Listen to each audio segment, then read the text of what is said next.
હવામાન વિભાગની આગાહીને પગલે નવસારીના વાસદા તાલુકામાં ગઈકાલે બપોરના સમયે ભારે વરસાદ, ભારે પવન અને બરફના કરા સાથે કમોસમી વરસાદ વરસ્યો હતો.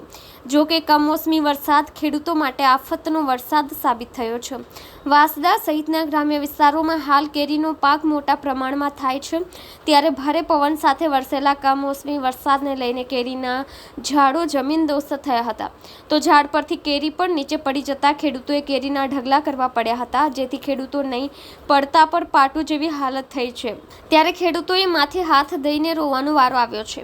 હવે ખેડૂત જાય તો જાય ક્યાં, જેથી તેમને થયેલી નુકસાનીનો વારો જલ્દીથી સર્વે કરાવીને યોગ્ય વળતર વહેલી તકે ચૂકવશે તેવી આશા લઈને બેઠો છે. મારું નામ જયસિંહભાઈ હસજીભાઈ પટેલ, નવતાડ ને ખેડૂત છું.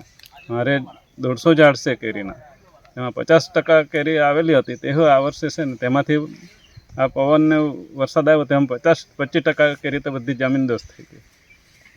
મારે એ કહેવાનું છે કે સરકાર કોઈ બી સહાય કરે એની અમે અપેક્ષા રાખીએ છીએ. જી, મારું નામ દિલીપભાઈ ચિમનભાઈ ગામે, રહેવાસી નવતાડ.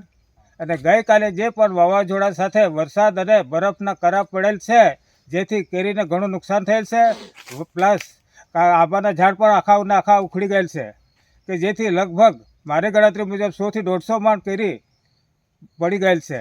અને લગભગ મારા અંદાજ પ્રમાણે 1 થી 1.5 લાખ રૂપિયાનું નુકસાન થયેલ છે. શું માંગણી છે? મારી એક જ સરકારશ્રીને માંગણી છે કે અમને ખેડૂતોની એવી તકલીફમાં જે પણ સહાય મળતી હોય તે આપવા સાહેબની નમ્ર વિનંતી છે.